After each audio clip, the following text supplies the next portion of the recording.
Hello, my name is Donovan from Salt of the Streets. This is the review preview for the months of October and November. October's book was World War Z by Max Brooks. And I am once again this month, thank you very much. This is the cover right here, World War Z by Max Brooks. And I am joined once again this month by my co-host of Salt of the Streets, Colin. Thank you for joining me, sir. Absolutely. Thank you for having me, good sir. Absolutely. I fucking love this book. Oh, me too. I listened to it twice on Audible. I'm very, very excited for today. I did not have the time to read this book more than one time, but... That's because you're reading it, and I'm taking the cheater's way out. But was it the Donner Party book? I read that one twice, just because I crushed through it so quick the first time. This one, I paced myself a little bit more. I learned my lesson because having to read it a second time for that month was very difficult. But again, I want to thank everyone for joining us here, YouTube, Salt of the Streets. We also have our Instagram.com/Salt of the Streets, and all of this can be found on our website, saltofthestreets.com. We also have our own personal social media. As you can see, I'm at alpaca_Donovan on Instagram and Salt of the Street on Twitter, and Colin is at Big Bird Offie on both of those things. Without any further ado, we'll get into the preview or review portion of this podcast. So, like I said, I loved this book, right? I didn't expect to like it this much going into it, but I did. I absolutely loved it. And I think the biggest thing that I learned about fantasy fiction books that you talked about already is world building, right? Mm-hmm. That's what I was most impressed with in this particular book is the world building that he did, that's setting the rules of this is how the zombies work, and no one knows what the fuck they're doing. And even in the end and goodbyes, everyone is looking back and like, yeah, we all fucked up. Like, we all made mistakes, and hopefully, we can have better in the future. But this is just where we're at now, and there's not really much to be said about it. The goodbyes portion, just didn't. It wasn't closure. It was just. It was exactly what it is. Just goodbye. This is the last thing that all these people have to say, and that is what it is because they're not particularly happy with the way this ended either. But this is just where it's at. Yeah. Surprise, surprise. The world ends because of a zombie apocalypse, and at the end of the day, when the writer steps away, nobody's really satisfied. I mean, it's because the fucking world is over because the zombies invaded. Right. Right. At one point, there is never a number given for all of the zombies, probably because they don't know. Billions. But at one point, they say there is over 200 million zombies in the United States. Mm-hmm. Just in the United States. So, you're talking about a third? 2/3. I mean, there's a third of people left, yeah. Right. So, and who knows... It was worse in other countries, obviously in China and stuff like that. It got worse in certain areas. So who knows how many zombies there were, how many Zacks there were at any given point in time or at the peak. But that was one thing, just right off the top. One of the things about this book I liked is that every kind of culture had a different name for the zombies, right? There's the Zacks, the Zeeks, the Zs. Yeah. Like everybody had their own kind of terminology, which was pretty cool. That's just because of the world building involved, right? That Max Brooks did. It was phenomenal. Yeah, it was very impressive. That. So I think the way that I want to handle this review is for us to kind of go through each different chapter and talk about obviously some stories that we liked and then maybe our favorite story in that one and why was our favorite one. So we will start with warnings, right? It's the first chapter. And let's see, the China story, the very first story, right, about the doctor who goes into the backcountry, that's very similar to the movie. As we talked about I talked about in the live streams and stuff like that, it's similar to the movie. So we should talk about this first, right? The movie is essentially if Brad Pitt was the person who wrote this report, and it's almost like part of his journey while doing that, what's his name? Because what's the name of the report? Do you remember? I do not this particular report. It probably says in the introduction part, but I'll thumb through real quick. Yeah, but I don't remember. And so that seems to be kind of how it was parsed, is that Brad Pitt seems to be like the person who did this report in so many ways. We also talked a lot about essentially any one of these stories could be drawn out to a book in and of itself, a book or a movie, anything like that. So there were several of them that I wanted more from. There's some of them that felt they were more complete than others, but it was excellent either way. So yeah, I'm not going to find it. No, that's fine. I'm not going to find it. No. What I'm going to do is I'm going to pull up the IMDb real quick and check what the guy's name is. Yeah, what his name is in the movie, because that might ring a bell. I'll be like, oh yeah, it's the so and because it's like two names report right. or something like Right. that. But I'll pull it up real quick. But what was your first when you're getting into the first warnings? Like, Yes. What was your favorite chapter or their first segment? I guess you call it. I mean, they're chapters, but each of the chapters is like a separate interview Right. with a person. Right. Yeah. So there's multiple different stories within each chapter. So in Warnings, my favorite one was the one that was based out of the rainforest in Brazil, and it was The Surgeon. Oh, right? yeah. That was my favorite one out of this first one because for the same deal, it's setting out the rules. That the surgeon doesn't necessarily know exactly how it's going on. And that was the other thing is that it sets out the rules, but it also lays out exactly how much we don't know about it. Gary Lane.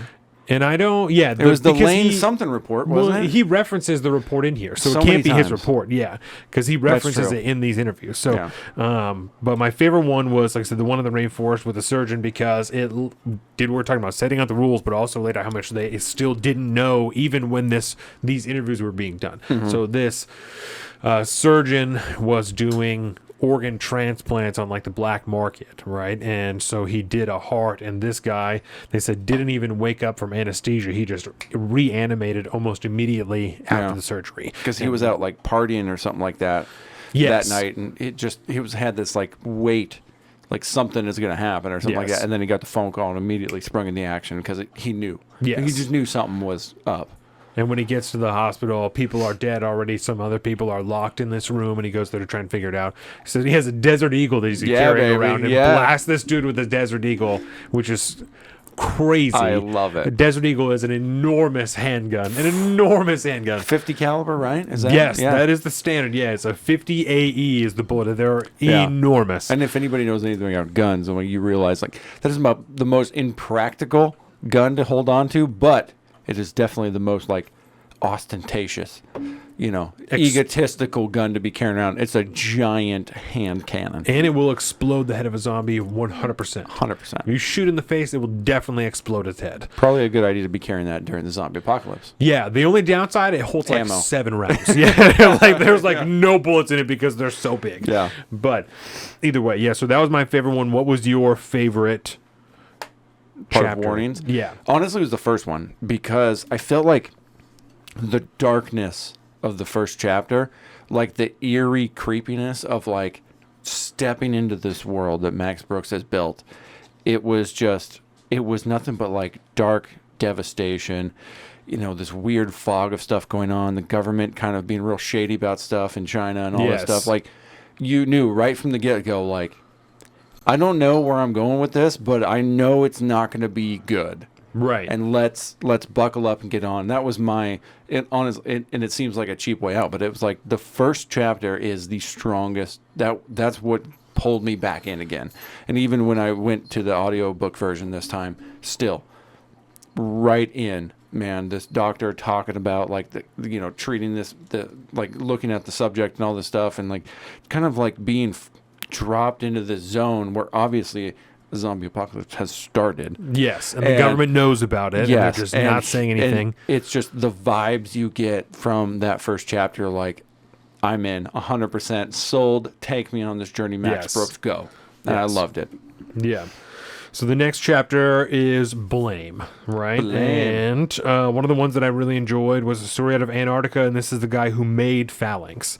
And so he's living, that was so good. He's living in the base in Antarctica, essentially to be by himself, so he can continue research and stuff like that. But he invented Phalanx, and this is the drug that doesn't work, but he sold it as working. He's like, what's so wrong about profiting off of this, drug just because people are taking it? It reminded me 1,000,000% of Contagion, right? Of Jude Law's character in Contagion, that he's making money off of whatever. Forsythia, the drug is in Contagion. Yeah. That's what it is. Yeah. So and eventually he gets hemmed up by the federal government for selling Forsythia and for profiting off of the stock of it at the time. And I found that they're reminding me a lot of each other. So I wonder if the person who, I don't know, is Contagion based off of a book? I'm sure it's based off of a book. But I don't know, maybe. Either way, it reminded me a lot of Contagion. So I really enjoyed that portion of it. That I bet you Contagion stole it from fucking World War Z. You know what I'm saying? Capitalism doesn't die. Even in the World War Z, capitalism thrives 1,000%. 100%. Yeah. And then I also enjoyed Texas, right? This is the guy who used to work for the government. And I talked about this in one of my live streams as well, that I really appreciate that the governmental ineptitude of the United States doesn't go away even in World War Z. In this book, in a fantasy world, it still exists. 100%. People's world still work for the government. Like, we fucked up. We absolutely fucked up. I do appreciate, and I really enjoyed the intricacy of the plan that he laid out, though, that, you know, first we started with the alpha teams, and I really enjoyed just the thought of that, being able to run through the ideas of that, of different squadrons of alpha teams being dropped in towns, in urban environments throughout the United States to take out small swarms of zombies before anybody really knows about it, to try and just keep it on the DL. I think that's fucking badass, just working in the dark. Oh, yeah. Yeah, I think that's really cool, so I enjoyed that portion of it, but what were the other ones that you liked, or do you want to just talk about your favorite one? One of my favorite ones during that one was the one in South Africa with the guy that was just kind of, he seemed like a normie, you know what I mean? That was just kind of dropped in here, and he's, you know, like the kind of shanty town and stuff that he was in and all this stuff, and, you know, kind of the virus.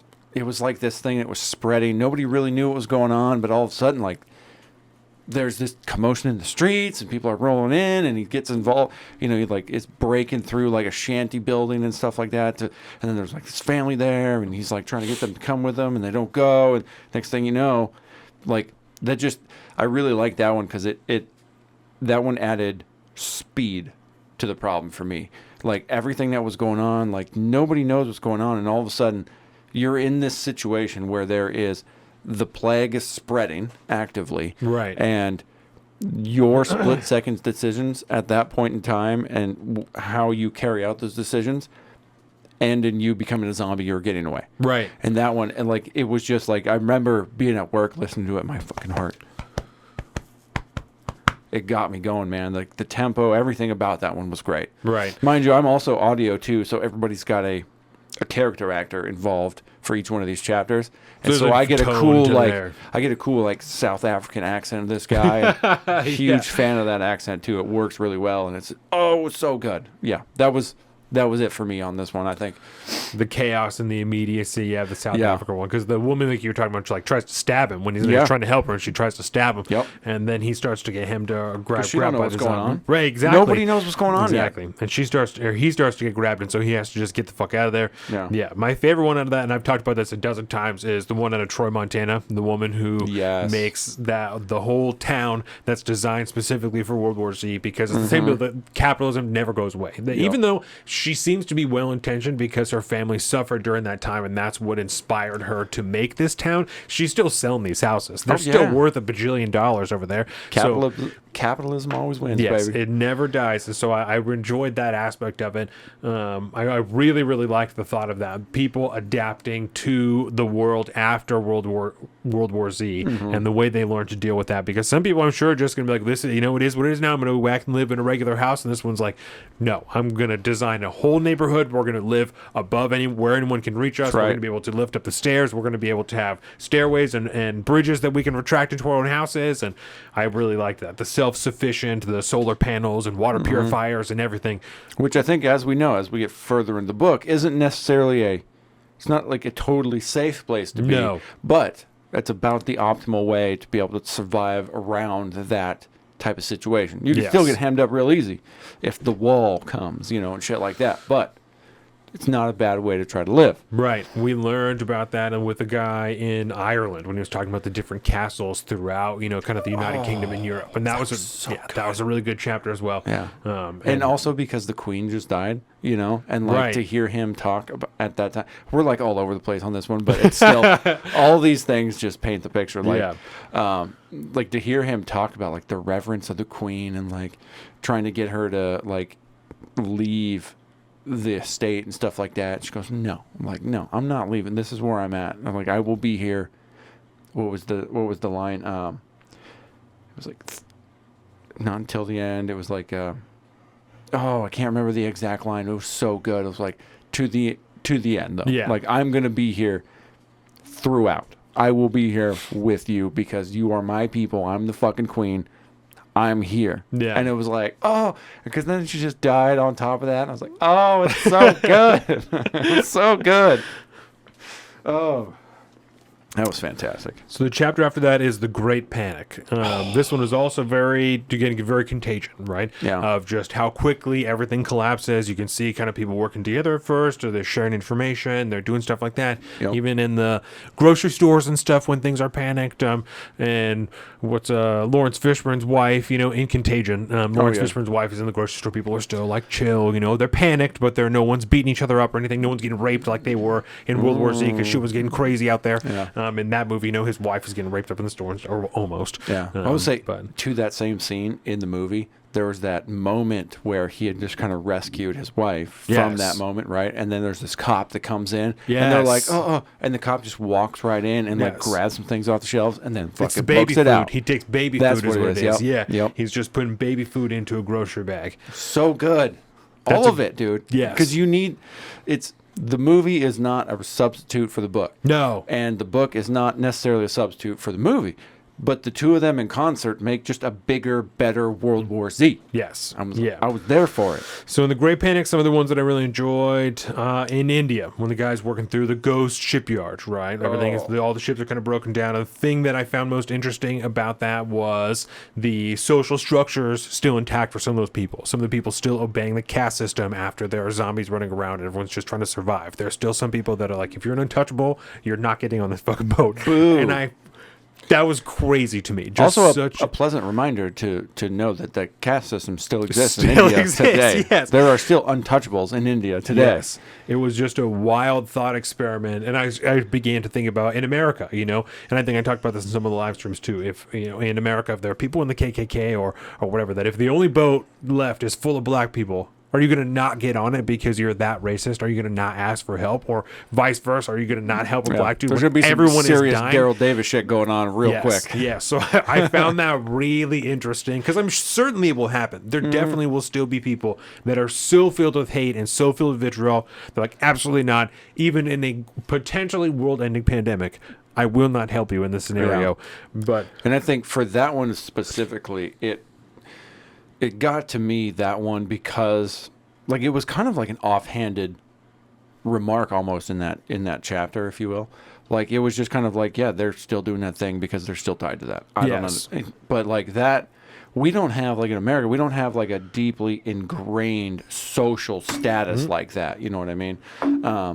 Whereas in India, like it's 100%, like it's known, right? Born into it. Like if you're a racist, you're a closet racist. Right. If you're a KKK, you're going to meetings when it's dark out and shit. And you don't Cover want anybody your to know face. you got a hood and shit. It's not like that over there. And like it's up front and it's just part of society. And to have that, like at that level, I would expect it to come out even during the worst of times. Yeah. Versus here, people are going to forget their BS hatred towards other people when it's just, for lack of a better term, it's an accessorized version of your character. Yeah. It's not really socially ensconced like it used to be in America. Now, we would have no problem with that. I guarantee it. There'd be a lot of quote unquote racists that would have been converted that day. 100%. Everyone's a racist till the zombies come. That's right. Unless you're in India. That's right. Another one I really enjoyed was the one at Topeka, Kansas. This is the woman who was in the psychological institution, and she was a little girl, when it first starts. And she was, this woman was in the church.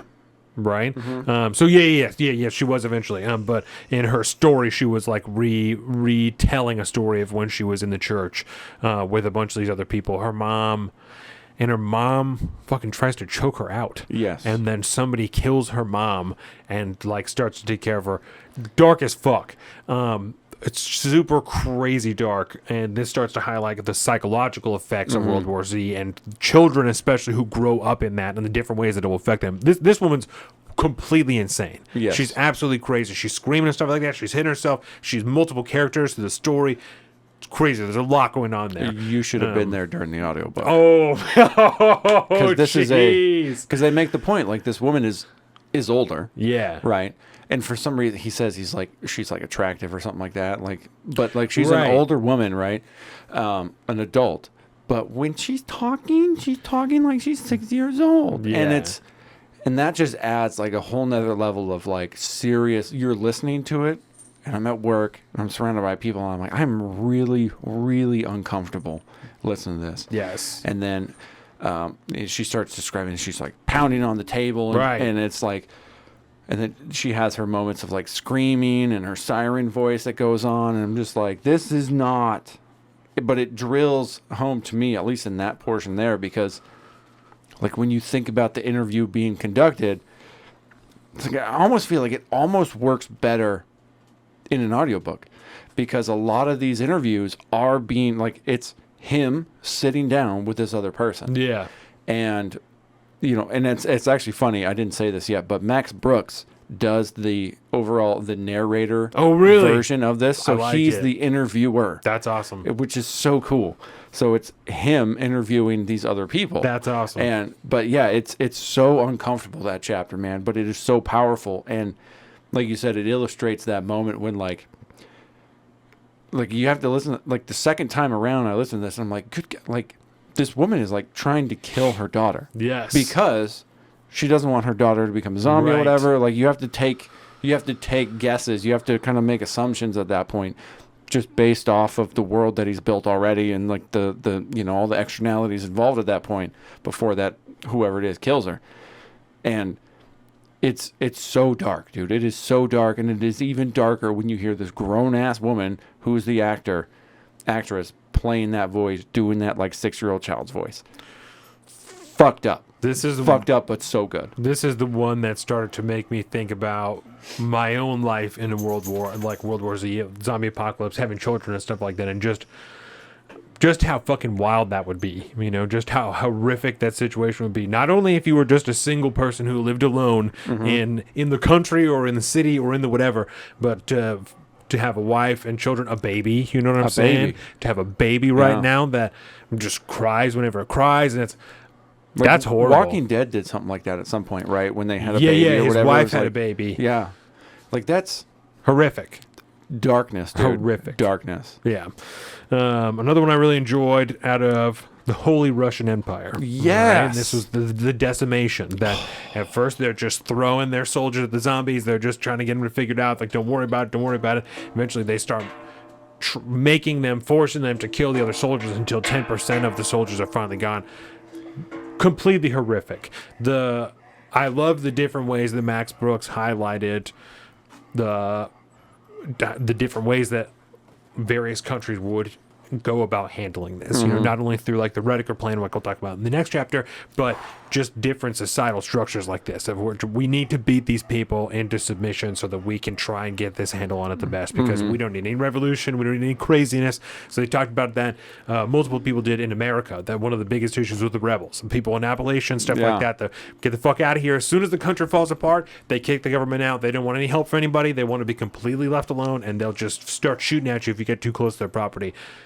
Yeah. Other countries didn't want that. Russia specifically, they're like, no, we're just going to, like I said, literally beat them or murder them into submission, or force them to murder each other into submission. Yeah. And we'll go from there. And I think it's later on in the book, and we'll talk about it, I think, when we get to it. But when he starts interviewing that guy from the, what's the name of the organization that they build? It's like the rehabilitation thing. I can't remember the acronym, but it's like too spot on to remember. The Department of Distributive whatever Resources. I'll have to find it, but yeah. But we'll get into it further in depth there. But you could tell like there's this weird, deep-seated hatred towards these like people that were like anti-government and all this stuff, and they start talking about cracking down on them. And I'm like, you guys think you own this motherfucker, don't you? Yeah. Like, no, this is our land, bitch. You'll be coming in on us, right? But to get back to the Russian one, right? One of the biggest like aspects of that chapter, I think it makes it so good, is it starts out with them kind of like in this defensive mode up in some podunk town, kind of like, I just think Siberia area, you know, it's like up in the Asian portion of Northern Europe, right? They're at some podunk town, and their unit is like forced to like, their sniper, whatever, is told to like sight in on this little girl that's charging up like this, and he's like, you know, take the shot. He's like, I don't want to do it, blah, blah, blah. Yes, right? yes. And that leads to like the decimation being like a disciplinary action yes. for not taking the shot and all this stuff. But then that becomes like a service-wide thing throughout the Holy Russian Empire at that point. And you go, so sick. it's so Russian. Man. Yes. It's so Russian. Yes. You retreat or you die. Or no, you fight or you die. And that's it. It's like, oh man, it was so good. Yeah, I only have a few readings from this book. One of them is about the Holy Russian Empire, kind of the end of that when we start to learn how it got there and then how it starts to get when used. they're talking about to like the priest dude. Yes. That's so good. So my favorite one from this chapter was out of Denver, and this is a story about the Battle of Yonkers, right? That's my favorite one, just because the Battle of Yonkers. Just because it's very we talked to this guy multiple times, right? Yes, multiple times. And this is very old warfare versus new enemy. You know, that he talks about, they bring all these tanks, all these different munitions out and stuff like that, but they only bring so many missiles because they think that it's going to be done like that because we're fucking America. And they have all these brand new systems, and there's all these TV crews there, and it's very showy, and eventually they overcome this enemy, but it's a complete and utter shit show before they get there, just because they start to run out, and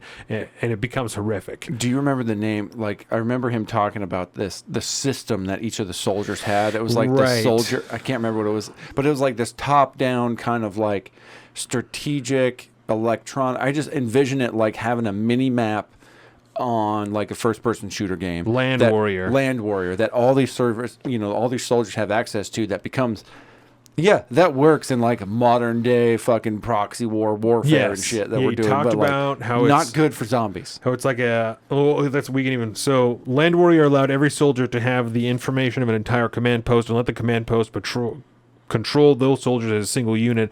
Netrocentrics, that's what I kept hearing from the officers in front of the cameras. Netrocentric and hyperwar, cool terms, but they didn't mean shit when you're trying to dig a fighting hole with an MOPP gear and body armor and Land Warrior and standard combat loadout, and all the hottest days was one of the hottest summers on record. I can't believe I was still standing when Zach began to show up. Yeah, so this talks about all the different things they could do. You could see where the enemies were, you could see waypoints, you could see around corners if you were going to shoot things, and it bears mentioning, I read just this morning about the Chinese debuting software just such as this, with a helmet and even optics that attach their optics so they can put their gun around a corner and they can see and just without having to stick their head out. Okay. This very technology is being shown now in other countries. I'm certain we have our own version of it, but Max Brooks was there first. But this is happening.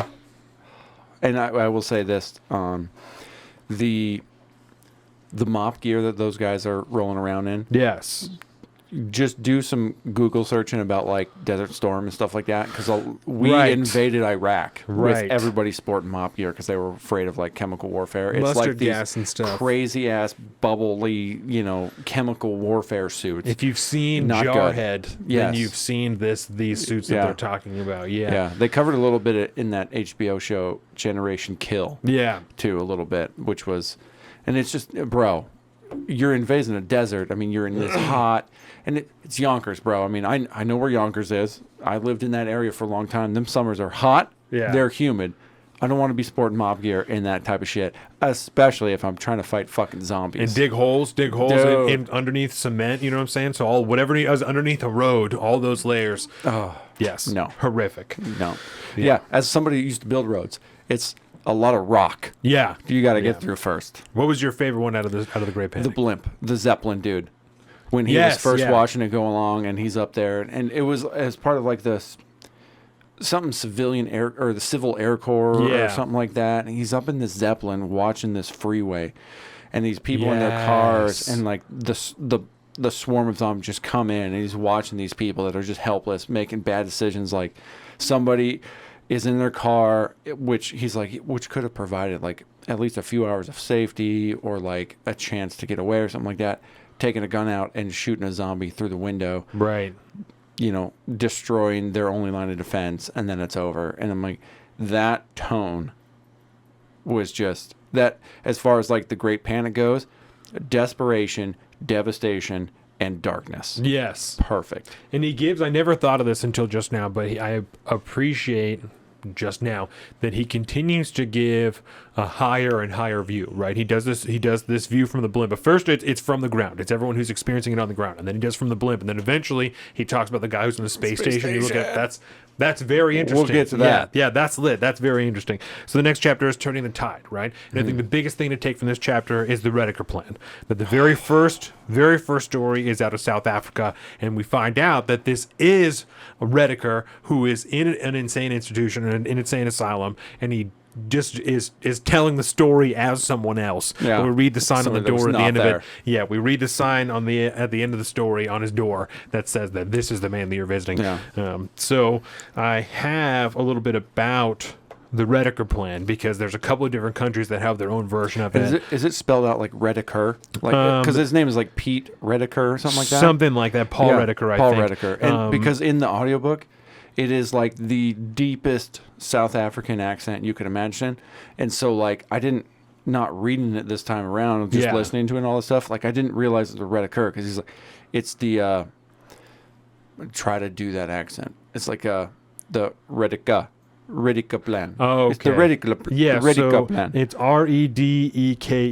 Yeah. So that's just how it reads because I'm in America. It's so good. The Rediker plan. So what the Rediker plan was, at least in South Africa, first of all, there was no way to save everyone. The outbreak was too far gone. The armed forces had already been too badly weakened to effectively isolate the threat and spread so thinly throughout the country they could only grow weaker with each passing day. Our forces had to be consolidated, withdrawn to a special quote-unquote safe zone, which hopefully would be aided by some natural obstacles such as mountains, rivers, or even an offshore island. Once concentrated within this zone, the armed forces could eradicate the infestation within its borders, then use what resources were available to defend it against further onslaughts of the living dead. That was the first part of the plan, and it made as much sense as any conventional military retreat. The second part of the plan dealt with the evacuation of civilians, and this could not have been envisioned by anyone else but Rediker.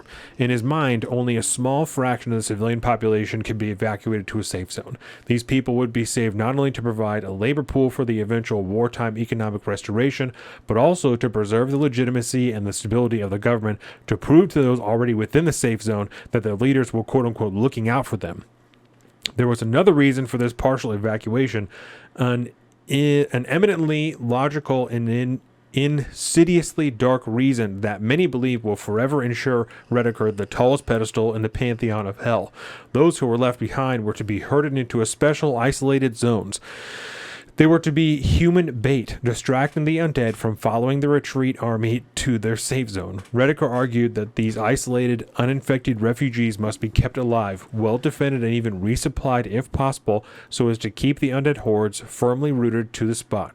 You see the genius, the sickness, keeping people as prisoners, because every zombie besieging those survivors will be one less zombie throwing itself against our defenses. That was the moment when the Afrikaner agent looked up at Rediker, crossed himself, and said, "God help you, man." Another one said, "God help us all." That was the black one who appeared to be in charge of the operation. Now let's get him out of here. Yeah.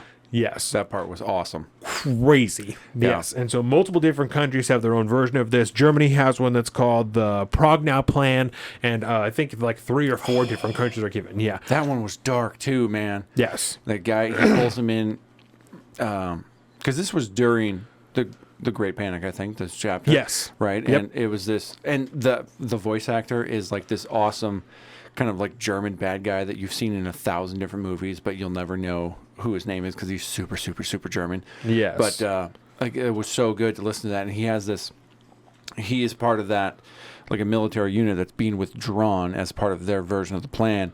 And he has this like big grand scheme of like, you know, he talks about like the post World War II German kind of ideology of, you know, we can't, as far as the military is concerned, we can't allow ourselves to become victim of like our grandparents. Yes. You know, and we can't think like that. We can't do this. Like we have to have more honor than that. We have to do this and that and the other thing. Every soldier it has the ability to, you know, I can't in good conscience carry out this order, right? Right. I can't so do they that. couldn't say, he had there. It does say that in here. That's the Ukraine one. The Ukraine one was crazy as well. The Ukraine one was wild. Yes. Was that also Great Panic? Yes. Great Panic was heavy, dude. Yes. It was heavy.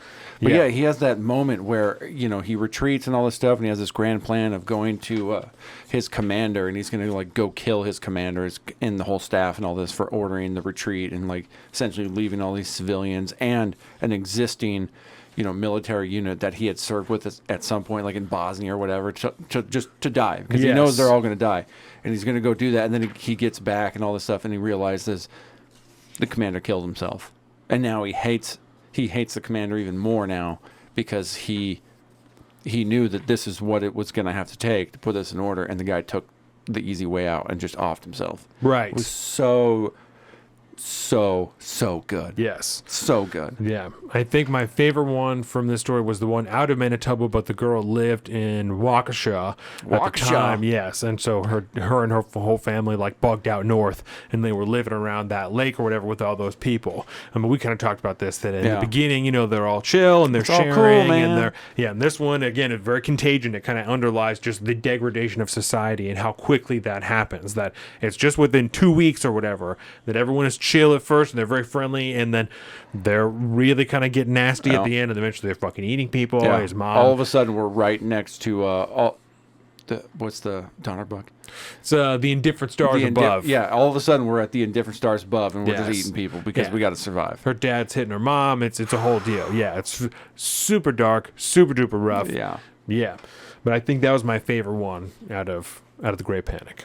That particular one. It was rough, man, because it's like, it starts out, because it's modern day. All these interviews are taken like at the whatever the day is at this point, where all this stuff has already happened, so they're revisiting these stories, and that whole journey that her family goes through, because her dad's kind of like he's too involved in the news, and he's too worried and all this stuff. He's a Fox News dad. Yeah, he's a Fox News dad, and 100%. And then all of a sudden, it's like the only reason she's alive is because he was like that tapped into all this stuff and made the hard decisions and became a hard ass dude, and then eventually she's the only one around, right? You know, but talks about like the first big flu season coming. That was a big one too. You know, they're up there, everybody flees to the north because it's just go to the north. That's the thing you do during the zombie apocalypse. Just go north.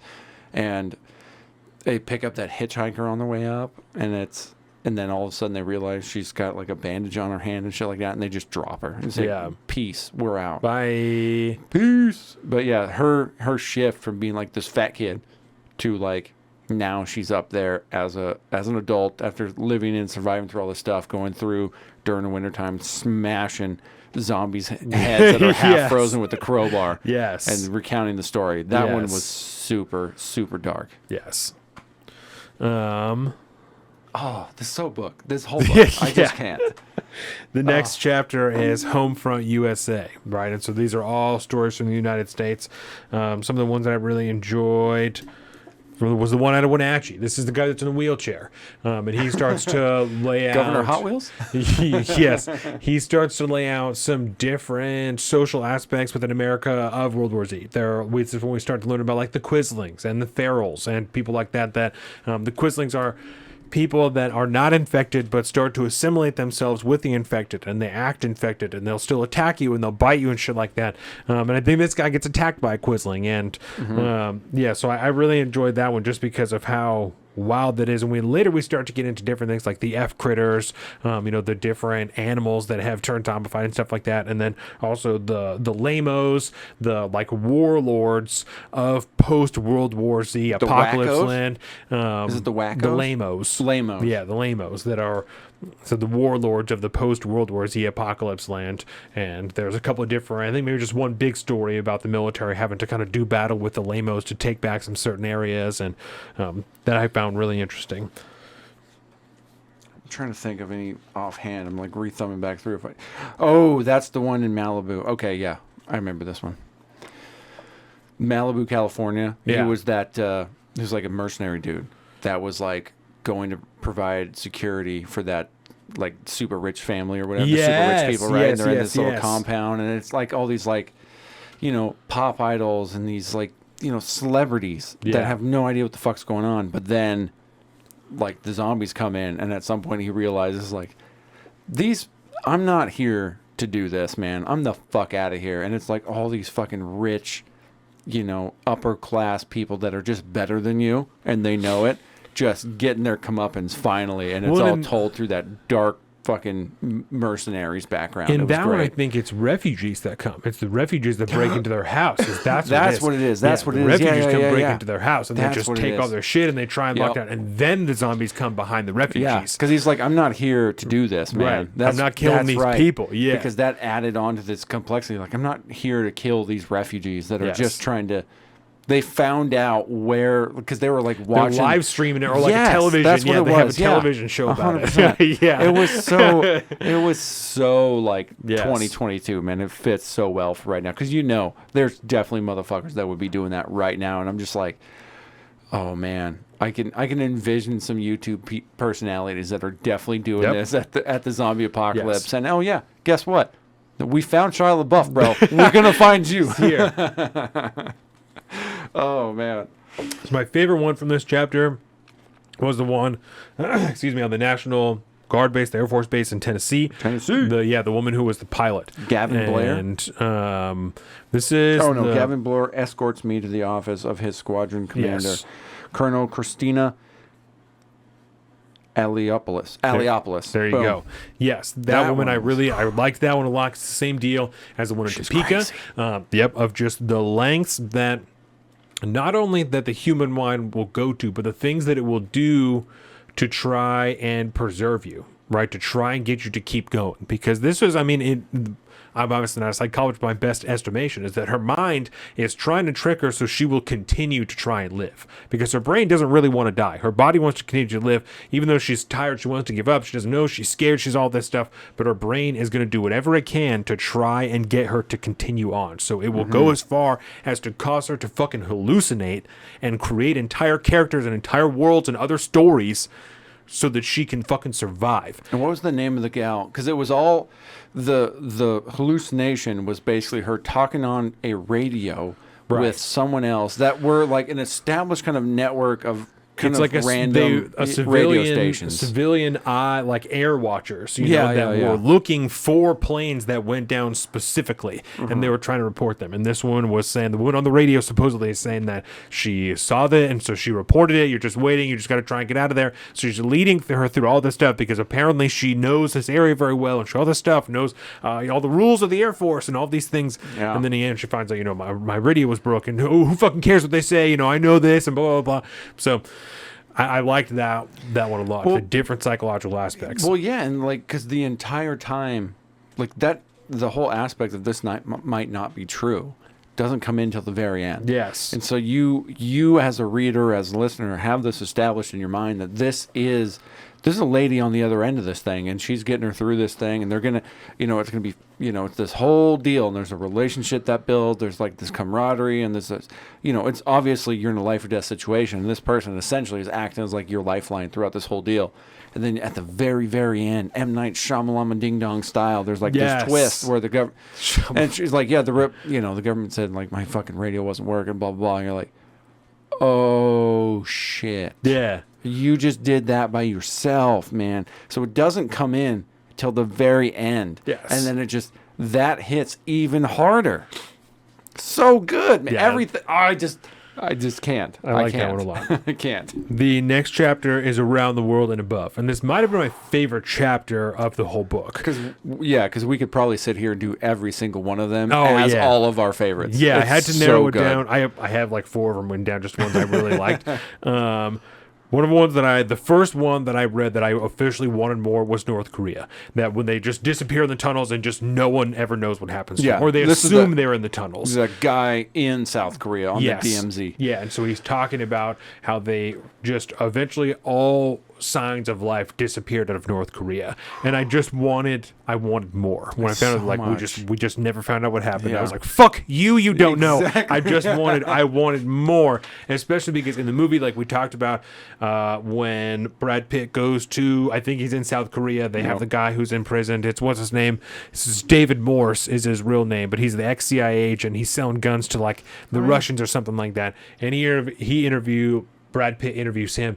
David Morse says that the North Koreans pulled out everybody's teeth in 48 hours, and that's how they ended the pandemic in North Korea. Yeah. They just took everybody's teeth out. You can't bite somebody, you can't spread the virus. I really wanted that story to be told, because how good Max Brooks did at telling the gore stuff. It wasn't too much. It was never too much. It was always like, this is a lot. This is really intense, but it was never too much. It's the cover is what it is. It's the cover. Like that, the amount of gore on that cover, it's not much. It's mostly dirt and wear and tear, but there's a few blood splotches. That's the right amount of gore. It was perfect throughout the entire book. It was not a raunchy thing. Like you could give this to somebody, and it's terrifying, is what it is, and it makes you think. But it's not like at the tail end of things. I'm going to boost the Sasquatch book a little bit because it's fantastic. But like that book is gnar. That's terrifying, and it's gross at points. Not the case in this book at all. Like there's no real gratuitous violence in this book, which was nice, because it's mostly about like the suspense and the intrigue, and like that's just you're at the edge of your seat. And I think that South Korea story is there couldn't be a more perfect example, because as it ends, you're just like, what do you mean it's over? Yeah, I need to know where all these people are. I have a theory though, because do you have more on the Korea one? Not I don't North want to Korea, take it away. But like at the end of the day, there's just like there's nobody in North Korea, right? That's right. How they kind of ended. They're just gone, right? And that's how he kind of like makes mention they probably saved South Korea by just disappearing, because they can pull troops off the line at that point. They're not having to worry about North Korea invading at that point. I go, what if North Korea is just another Paris? And that's all I'm going to say until we get to Paris. Yeah. That's really interesting. And that probably laid the foundation for that, to be honest. So the one that I really enjoyed out of there was Japan, right? There's the two stories out of Japan. The one guy that goes down the apartment building, and the other, the blind guy that is living up in the mountains. My otaku guy. Yeah. He was so cool, man. I really liked the connection between those two stories. And eventually those two guys found each other. And just the skills that both of those guys had to have, and they came together to make this whole society. I really, really enjoyed those two Japan stories. Because you don't get that off the beginning, right? No. You get each individual story told first. Yes. And you realize they all very come together. End, very end of the second story. Of course. But like the individual journeys of both those guys were phenomenal. Yeah. And I have a three-way tie for my favorite of this chapter, because this was definitely my favorite chapter. So the first one was the one out of Cuba. Right, Cuba story was awesome. I found the dude, by the way. I really, you found the guy who. I really, really fucked with the militia warfare aspect of it. That on the smaller islands that saved the main island, that they just were able to do enough battle with handguns and with melee weapons to beat off not only the zombies that were there, but the people who tried to invade those islands, beating them off. They not only the zombies, but the people who are trying to invade those islands. I really enjoyed that. And also the shifting of economic power away from America and all these other pre-World War Z industrial majority countries to Cuba. That all of a sudden, after World War Z, Cuba is the world's most powerful economy. I thought that was so fucking cool, that the peso is the strongest. The Cuban peso is the strongest currency, that they're running industry. They're just able to totally handle the entire world. I thought that was fucking sick, because they're just the trade hub of the entire planet. I thought that was sick. The other one that was tied for my favorite, China, the submarine. The Chinese submarine story was one of maybe my favorite one out of this whole book. Yeah, I think so too. I think it's probably my favorite. Yeah, my favorite one, and that was the first one that I actually dog-eared a page for and wanted to do a reading from, because I went through, I found another one. You know this guy right here. You know him, John Turturro. Oh, he was the guy that voiced the Cuban. It was so perfect. That's great. And I didn't even say this from the aside, but from the audiobook standpoint, the entire audiobook, and this goes for all Max Brooks's audiobooks, by the way, all-star cast, big name AAA hitters in top-tier movies that run throughout all of entertainment, man. Like every voice you hear throughout this entire book, you're like, I know this person from somewhere. Which is very untypical for the audiobook world. Yeah, it was fantastic. To be able to recognize everyone's voices. Yeah, it was awesome. Yeah. So the very first reading that I pulled from here. It's really just like it's a very small line, but it's maybe my favorite line of the whole entire book. Out of the Chinese submarine story. So obviously it's very intricate. I don't want to retell the whole story just because it was a long story. There's a lot of subplots and stuff. But it's one of the longer ones too. Yes, yeah, and it was excellent. It was absolutely excellent. So after Submarine A, right after the Submarine A, after that captain believes that he has killed his own son, he goes to bed. His hair turns gray overnight. He ages immediately. It's horrific. No one can really recognize. I mean, they can't, but it was like he looks terrible. So then the person who's narrating the story, right, who's like one of the underlings that works on the submarine, he starts talking about Captain Chen. He says, the next morning, when Captain Chen did not appear for first watch, I went to his cabin to check on him. The lights were dim. I called his name. To my relief, he answered. But when he stepped into the light, his hair had lost its color, as white as pre-war snow. Pre-war snow. That was cool, too. His skin was sallow, his eyes sunken. He was truly an old man now, broken, withered. The monsters that rose from the dead, they are nothing compared to the ones we carry in our hearts. That is such a fucking it's so good. It's so good. So good, man. Incredible, that line. It's just the one sentence. The one sentence. The monsters that rose from the dead, they are nothing compared to the ones we carry in our hearts. That is incredible. And I don't think there's a better way to describe a scenario like that because it doesn't so we're talking about the psychological aspects because that's what underlines everything at the end of the day. That even through all these horrific things, people are losing their family members. They're having to make choices they would never have to make in the regular world. It is excellent. That was maybe the best line in the entire book. I could not have been any fucking happier about it. Look at that guy. Look, there's old Max Books right there. There's the master. The master himself. Oh, hey, look. Hey, crushing look. it. Hey, there's devolution, which I'll talk about later. That's the Bigfoot one, okay. It's so good. Yes, so... Tell me about pre-war snow. Pre-war snow. Because by saying that line, he's already established that means something to the reader. Yes. So pre-war snow is white, obviously. Post-war snow is like gray, he says. And part of it is because the first years when there is no power, everyone goes back to like coal and wood heating. And the amount of wood and everything that's burned and trash that's burned into the atmosphere puts just this haze. Not only the things that people are burning on purpose, the towns, the cities, the environments that are burning to the ground, the bodies. Because that's originally, right. It's kind of established. When you kill a zombie, you burn the body. Yes. Right. So that's just... So piles and piles and piles. So much. Yeah. And then when we talk about the space thing a little bit later, from the space station, they talk about all the fires you see, not only from the bodies, but the cities, and then the individual fires from people just trying to survive and keep themselves warm and stuff like that. So it puts a whole new layer of haze over the entire planet that changes the color of the general environment. When it snows, it's no longer white. It is this grayish color. So that's why he's so specific about the pre-war snow. It's excellent. The little themes that are dropped throughout the whole thing. The last one that is tied for my favorite in here is the one out of Australia, which is the space station.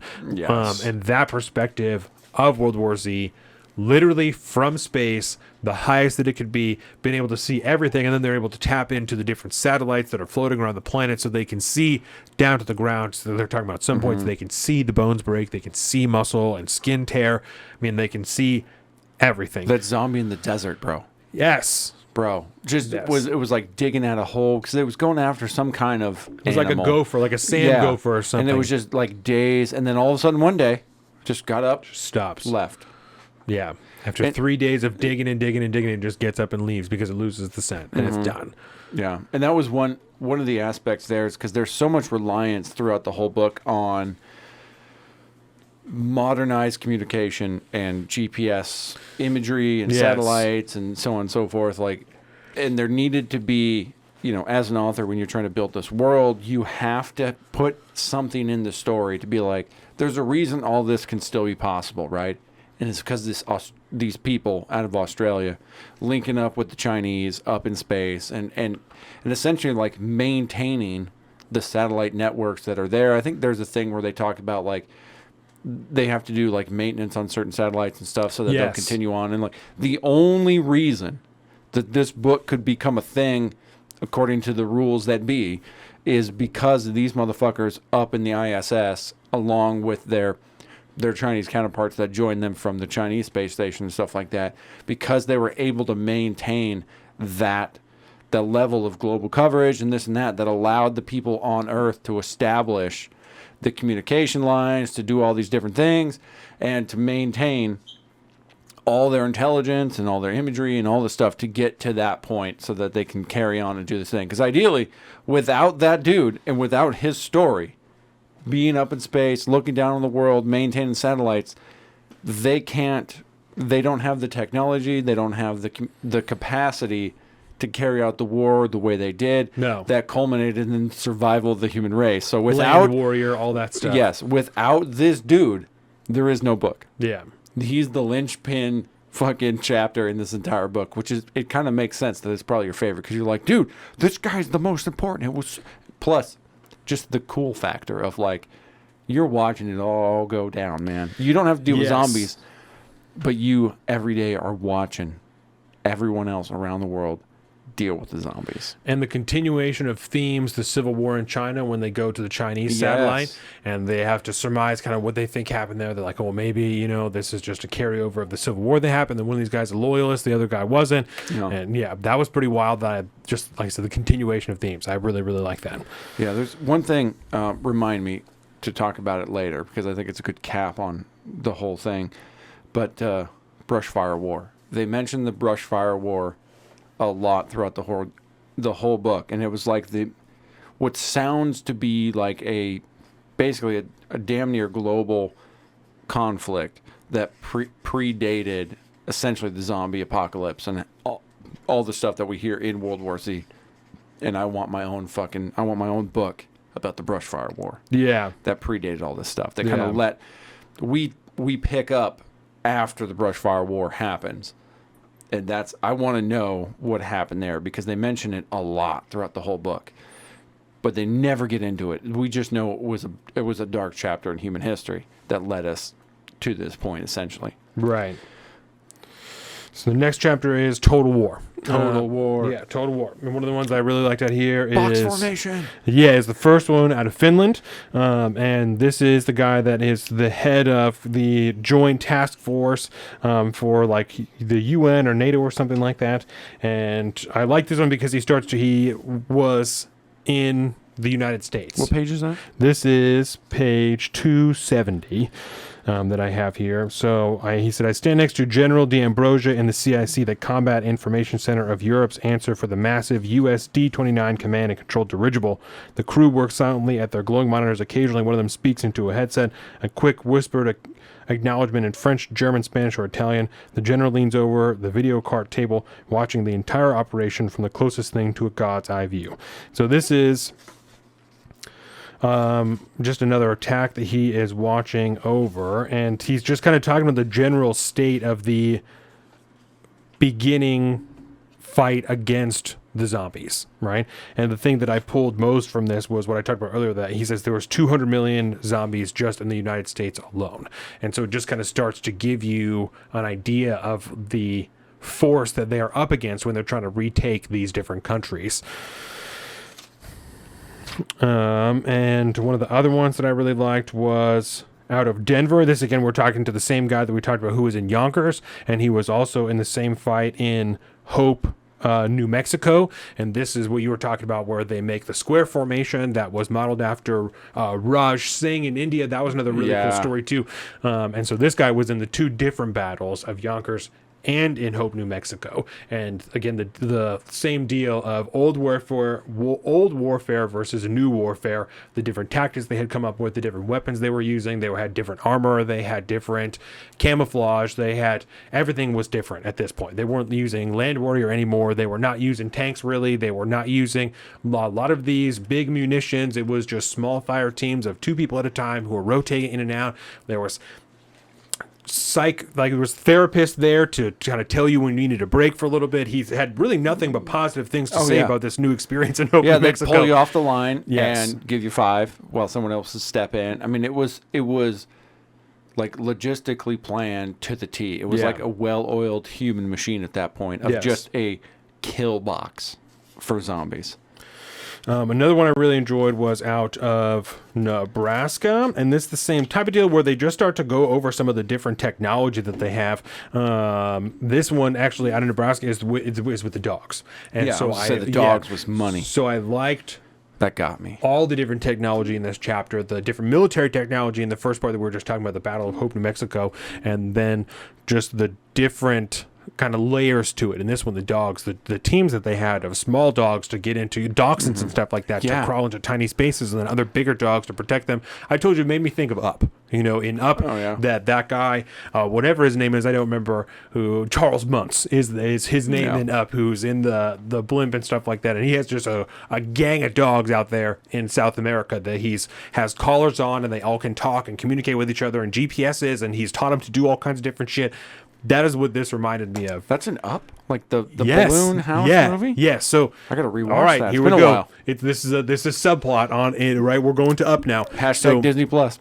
So in Up, the main character, the old man, is trying to take his house to this waterfall in South America. On the way there, and the idea comes from an explorer that him and his wife liked when they were kids, named Charles Muntz. So when he goes to South America to try and put his house there, he finds this bird, and it's the bird that Charles Muntz has been looking for, the Kevin bird, the giant bird. So it's the bird that Charles Muntz has been looking for this entire time. So when he finds it, him and Charles Muntz run into each other. Charles Muntz has a fucking gang of dogs, like 30 dogs, all different kinds, Rottweilers and all this type of shit. Doug, the golden retriever they find, is one of his dogs, just an unsuccessful dog to his standards.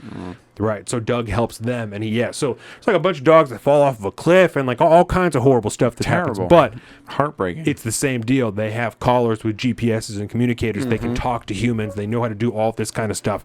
So I appreciated just all the different technology that they went over in this Total Warfare chapter. Yeah, the ones that had like bombs on them were that was horrible. And I mean, like, dude, I got 3 dogs, bro. You understand the deal, man. Like, this whole thing. There was a whole section on, I forget the name of the rule or whatever it was, they had like, there was an incident where a kind of a human, I don't want to call her like a squad leader or something like that, but like she was the head of like this group of dogs or whatever, and she had her partners out in the field, aka these dogs doing this thing, and they were down, and they had the camera footage and all this, and she was like, I got to go rescue these dogs, and this was early on during the canine kind of, or they call them like just the Ks. Yeah. They called them Ks in the book, right? And they mentioned them a few times before this too, and it didn't dig home until later on because they had this whole chapter. But I didn't realize that till my second listen this month too, because I was like, oh my God, they're mentioning like the Ks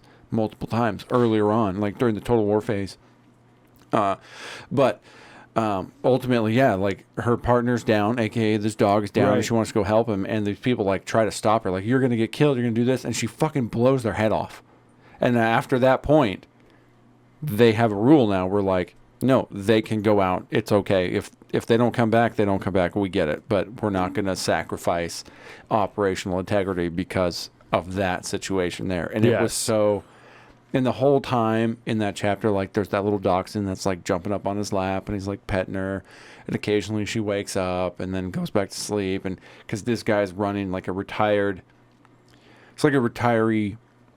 for the dogs, like a retired dog kind of sanctuary, you know. And I think it was the last one in existence at this point, right? After the war, right? The whole thing, dude, it's probably just because I got all these dogs and I'm like a dog man, but it, like, to the point of like almost tears a couple times listening at work, and I'm just like, bro, it hit hard a lot, man. That was one of my favorites throughout the entire book, much less the section. Yes. One of the last ones that I want to talk about is out of Russia. This is the priest, right? And so the thing that I liked the best about this is at the very end of this, and the interviewer starts to talk to the priest about the different ways that the religion is used, because it becomes the national religion. And then this is the Holy Russian Empire. Exactly. So So, what later became known as the Act of Purification was only the first step of a religious fervor that would surpass even the Iranian Revolution of the 1980s. God knew his children had been denied his love for too long. They needed direction, courage, hope. You could say that it is the reason we emerged from that war as a nation of faith, and we have continued to rebuild our state on the basis of that faith. And this is the interviewer. Is there any truth to the stories of that philosophy being perverted for political reasons? I don't understand. The president declared himself the head of the church. Can't a national leader feel God's love? But what about organizing priests into death squads and assassinating people under the premise of purifying infected victims? I don't know what you're talking about. Isn't that why you eventually fell out with Moscow? Isn't that why you're here? There's a long pause. We hear the sounds of footsteps approaching. Someone knocks at the door. Father Sergei opens it to find a small, ragged child. Mud stains his pale, frightened face. He speaks in frantic local dialect, shouting and pointing up the road. The old priest nods solemnly, pats the boy on the shoulder, then returns to me. Thank you for coming. Will you excuse me, please? As I rise to leave, he opens his large wooden chest at the foot of his bed, removing both a Bible and a World War II era pistol. So, like governmental ineptitude in the United States, corruption in Russia cannot be escaped. It's gonna happen no matter what, apparently. And I thought that was really funny. And all I'm saying is that if you were to listen to the audiobook and hear somebody said, I was a religious man in a country that had no longer lost its faith. Decades of communism followed by materialistic democracy had left this generation of Russians with little knowledge for the opium of the masses. Yes. Dude, it was so good. They had a great Russian actor doing that, and it added so many layers to, like, win this, like, because I feel like this kind of, like, older, kind of decrepit type of, like, papal figure that is living in what essentially they describe as, like, a hut in the middle of fucking nowhere, you know, again, for lack of a better term, Siberia, in the middle of in Russia. Like, yes, you go it find is Siberia. It is Siberia. It is Siberia. Okay. And it's just like, in this old kind of Russian guy, like, you know, we did these things, and of course, you know, it just added so much. I'm very excited because, not that the listeners don't know, but it's not quite the end of the month yet, so I'm going to try to hark on you to try to listen to a part of this book throughout the rest of the month, because I'm pretty sure they have it on whatever app you have. Yeah. And you'll get a brand new appreciation after even reading the book the first time. You'll pick up a few more things, this, that, and the other thing, and then just having the level of voice actors involved just adds a whole nother layer to this thing. And if you're a fan now, you become a mega fan afterwards. Yeah. He's a huge fan. But this chapter alone, what a way to start to close out that story, man. Yes. By bringing the head of the church like that in the setting that he's in. Yes. Talking about that and then grabbing his pistol like that. Bro, so good. Because he's like, I got to go take care of this. Right. I got to go take care of this. So good. My favorite story out of this one was out of Quebec, and this is the guy who was in France at the time, and he talks about the tunnel warfare in the catacombs, right? So that's what I was talking about. Yeah. So for me, it's North Korea, bro. This was the most vivid, right? I was able to picture this one the most, and part of it, and I meant to look up a clip before this, and maybe we even still can. I guess we're not live, so was. One of the reasons this was the most vivid for me was because it reminded me of the Ken Burns Vietnam War documentary. There was a guy in that documentary that conducted tunnel warfare, and he talks very vividly about his experience and having to crawl through with no flashlight and thinking that you're alone until you can hear maybe someone's footsteps, and then you stop moving because you need to be so quiet that you can find out for sure, and then you feel someone's breath on your face, and like doing hand-to-hand combat with this guy in the tunnels and choking this guy to death in the fucking tunnels of Vietnam, and then having to get up and just keep going. And so this dude, he says, I took a man's life with my hands in the dark. So like he doesn't even know the dude's face, and he fucking murdered him. And he just like, now I just live my life with that knowledge that I killed a faceless person in a fucking tunnel in a different country. Crazy. And that's why. That's from the documentary? That's from the documentary. Okay, yeah. Because he's talking about, that's the tunnel rats. Yes. Right. And there's a bunch of clips and stuff. I don't even want to begin to get there because there's probably too many to weed through. But yeah. Sounds fucking dark. That's so funny because it makes sense because you've kind of been on that more or less. I mean, you hit that Ken Burns Vietnam documentary series like multiple times. But I did not get that recollection, right? I had a whole different recollection when I was going through this series of like these kind of like larger stone-lined like underground sewers. Because I recently did a book called Nocturnal from Scott Sigler, and that a large part of that takes place in like the Paris Underground. And so I'm envisioning like these kind of like Renaissance era stone cobble sewers, probably maybe like an 8x8 tunnels like that with like a channel of like, you know, trough of shit and water and stuff going through while these people are going through there. Yeah. So it's funny how the two different visualizations can be so different, but yet I believe I was impacted deeply by this particular chapter. It was fucking dark, and also I want a whole separate movie based off of this because this was so, I mean, you can make that low budget because what is your set? You know, various different portions of an underground fucking dark sewer. Yeah. You could easily shoot that for no money at all, and you can make it amazing. You can make it terrifying. But they're talking about like leaving the copper communication wires back so that they could trace their way back. Pulling wires from the walls, Yes. re-spooling it, and then using it. Yeah, because it's an underground maze. I mean, it's been there for centuries at this point, and we're talking about underground Paris. I mean, And this people is a live city there, that's so been there there's since new- before the fucking Vikings and shit. New tunnels dug out because Yeah. people moved in there and then died. And So Yes. good, dude. Yeah, I want that. But also, like I said earlier, I highly doubt that Kim Jong, whoever the hell's in charge during World War Z, is going to be able to get all the people on the ground before there's zero infection. Right. Be able to pull all their teeth out. So I'm thinking all of North Korea is this giant underground labyrinth that is basically identical, but probably way worse than Paris. That's also, I want the movie where they hesitate on like the DMZ to like go in and get permission and all this stuff, because there's still like, even in that North Korea chapter, they talk about that plane that flew over whatever and they got shot down because of the automated missiles and stuff. I want them to get to like this door to like the underground catacombs, and then the rest of the movie is just them underneath there, and it turns out all, 23 million, or I don't know they how have many to kill people. North Korea. All of North Korea is just zombies. That'd be crazy. That'd be so good.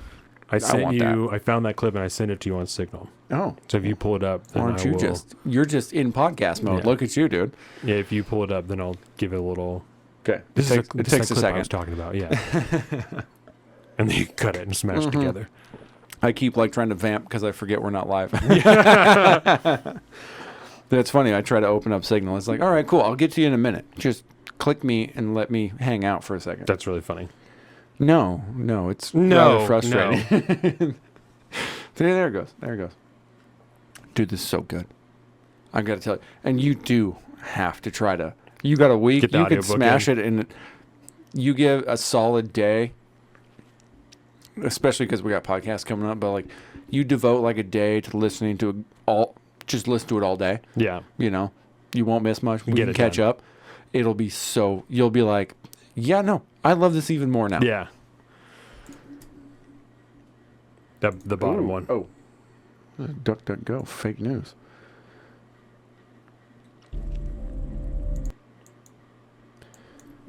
Okay, let's just go blow up. Yeah. Okay, so this is that clip that I was talking about from the Ken Burns documentary of the guy talking about the tunnel rats and the warfare in Vietnam. Okay, let's do it. There are certain rules to tunnel warfare. Don't turn on the light unless you're really, really, really sure you're alone.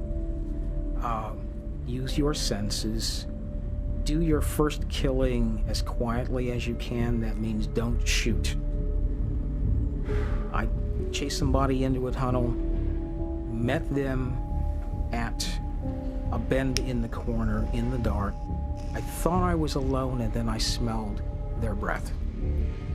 And we had a wrestling match in the dark, and I got the upper hand and crushed this person's trachea, held him down while he died, Too bad that won't work on a zombie. and then got out. Yeah. I beat and strangled someone to death in a tunnel, in the dark. But that wasn't the only casualty. The other casualty was the civilized version of me. I would say, dude, Yes. bro. And you don't, and at that point, it's one thing to talk about like the Look voices. how fucking young he is. Yeah. Like yes, it's one bro. thing to know like The, you the hear. enemy walks amongst. Yep, sorry. Larry Rupp. What's up, Larry Rupp? It's one thing for like a vet to you hear them talk about like the faces of the people they killed. Like you don't know who you killed, dude. You murked somebody in the dark. Yes. And you will never know who that person was, what they look like, the expression on their face. No, you just hear something that's living, breathing, and their heart's beating, and I'm going to make that not so. Yes. At least with the zombie, you can't crush their trachea and then it's over. You're going to have to smash their skull in. And that's for me. So this is what I thought of, right? And then in and then he's talking about in the Quebec one, the different tunnels. Like you can hear people screaming, you can hear them get attacked. You try and chase them down. You come to a chamber, and if you're lucky, it's empty, right? Yeah, if you're unlucky, then everyone is dead there already, and they're trying to kill you. It's horrific. It is horrific. Yeah. So that's what I thought. It was very personal. Very. The worst thing about a zombie war is that every casualty is now it has converted to the other side. If you don't kill them right. Yep. 100%. Yes. Darkness. That was my favorite one out of this chapter. Yeah, I'll go ahead and say 100% on that one. And it might be my favorite one of the book. That, the one from space, and the Chinese submarine are probably tied for my favorite ones of the whole book. And then just for icing on the top, you put on North Korea. Yeah, North Just Korea. because that just goes, this is dark, and Yeah. we're not going to tell you how dark it is. Yeah, North Korea was lit. Yeah. For goodbyes, I didn't pick a favorite one because they're all very short. It's just kind of goodbye. This is the end. I did like the idea of the woman. I love the idea. The woman in Russia who's like she's having like 8 kids or something like that. You know, people just trying to just repopulate the planet because they lost. And she's a prisoner at that point. Yes. Lost so many people that they're just trying to repopulate the planet. They're just trying to pump them out and get it done. That was wild. Because you like I said, in the United States, you're down to 1/3 of the population that you once were. You can't operate the United States off of 1/3 of the population that used to exist. Oh yeah, not to Especially mention 'cause- like the people dying of like starvation Yes. and malnutrition Yes. and blah blah blah. And it's only the adults of that 130 million that you can still actually work and do things. Man, Yeah. I mean, Crazy. who needs a Thanos project when you got World War Z? Just when you have zombie apocalypse. That's all we need, really. Yeah. So that is all that I have for this particular book. Is there any last notes you have I for do. World War I have Z? one thing for you, Yes. and it's because, again, you have some time, and you don't need to like slam it or read through it, but you can thumb through this thing. This is the precursor. This is what led to World War Z being a thing. Okay. And Max Brooks' first book, The Zombie Survival Guide. There we go. They mention it once. We didn't talk about it honestly, but the part of when was it? Total War? I think so. I think it might have been Total War when they were talking about like the radio-free world or whatever it was, and those radio operators. Because that was probably honestly one of my favorite chapters, to be perfectly honest. And I totally forgot to bring it up throughout the earlier show, but listening, like there's a point at which they talk about all these people like sending in radio ports and calling for help and stuff on the radio. And there was the IRs or whatever they were called, the people that would just intercept these different things. They weren't allowed to communicate back, but they had to listen to all these various cries for help and desperation and people getting destroyed and their towns getting destroyed and overrun and all this stuff. Not a single one of them was alive after, to the point we got to this report, Just because they had all killed themselves, because those voices that you were not able to reach out to and you just had to hear them in their last dying bastion of she mentioned the fact that during like this misinformation period of like trying to dispel mis and disinformation and so on and so forth, they mentioned like the civilian guides that were out there. I think that was Max Brooks' own Easter egg to his own zombie survival guide. So I wanted to give you that because I love it. It is something you could thumb through and it's legit. There's pictures, there's things. It's the whole deal, all the different things. And as you go through it, you're going to be like, oh yeah, that's why. Like in this, they were talking about this. I mean, there's so much of that still ensconced in World War Z, which was fantastic. Cut your hair. Yeah. That's really funny. And then he'll tell you why. Because, zombies like to grab shit. And it's like football rules. The longer your hair is, that's free game, dude. The zombie's going to grab that and drag you down. So cut your fucking hair. You don't need that around because that's a negative thing. Being out on a boat. there's a lot of talk about like people being on boats like that. Tons, like the world's fleet all went out to the ocean, and you can get that. You can kind of paint that picture after you read all the different stories. They mention that so many times, but like in here, they talk about like you can't be shallow and then drop your anchor line down because a zombie can't swim, but what they can do is pile. Yes. And eventually they'll start to like climb up your fucking anchor chain, and then they're on your boat. Yes. And there's all these subtle references that he makes to like rules he established in the zombie apocalypse through that book. That's dope. And I think you're going to really enjoy that. That's so dope. I hope you enjoy that. So now we hit the preview portion, right? So our November book. We're coming back to reality. Yeah, back to reality, exactly. November book is How to Have Impossible Conversation. This is by Peter Boghossian and James Lindsay. So... Formerly of Twitter. That is formerly of Twitter, exactly. The authors, the publisher is... it says it's a Go Hatchet book. So let's see if on the front page here... Publishing these days really intrigues me because there seems to be fewer and fewer and fewer of them. Hatchet Book Group supports the right to free expression. So Hatchet Book Group. Hatchet Book Group, yep.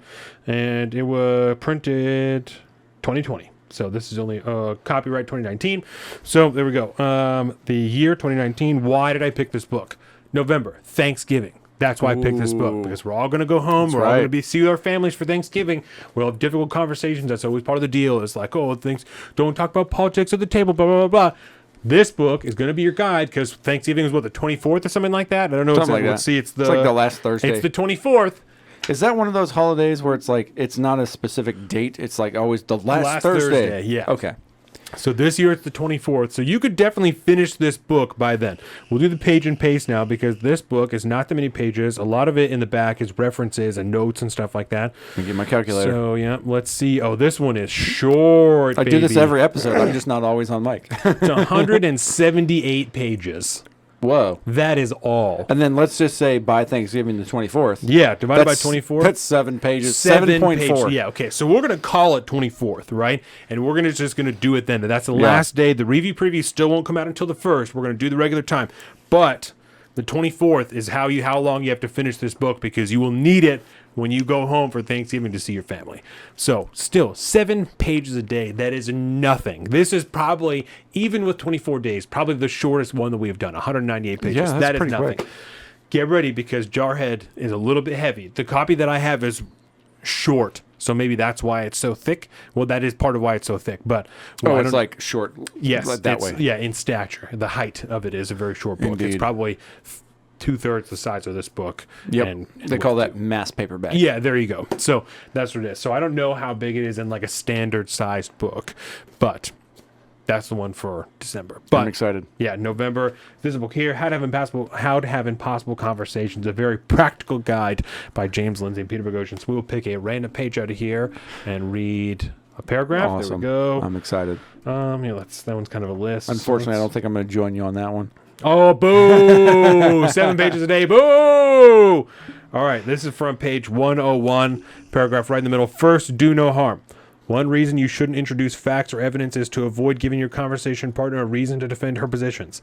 This is especially true if she'll look foolish and lose by doing so. Debates are obviously another matter, but most conversations aren't debates and shouldn't be treated as if they are. This is also true if one has invested a lot of time, energy, and money into a belief and participates in a community that supports that belief. Religion, fantasy-based martial arts, the reputation of one's alma mater. Do one more paragraph. If your goal is to help your partner change her mind, which it probably is if you're willing to enter debate mode and introduce facts, evidence, and careful arguments, then your attempt to talk her out of certain beliefs is more likely to talk her into them. Introducing facts gives her a reason to defend her beliefs against those facts. She'll then seek out arguments to dismiss your facts and selectively choose facts of her own to bolster her position. I'm into this already. Yeah, already. I really like that because it's Go and get this book. How can we have a conversation without having an argument? Yes. Like, let's do this. I might be on board for this. $16.99 US. Do it. $16.99. As always, I haven't said this in a while, but as always, if anyone needs help getting the book, let me know. I will send you a copy. I will Amazon you a copy, and you will still have time. You've done that once before, I think, already, right? I Or no, did. it almost came up with Shane. And Yes. then I was like, well, I got an extra copy at home. I'll hook you up. But we will hook you up. 100%. We will definitely do that. I will do it. Uh-huh. I will do it. So I will make you a deal.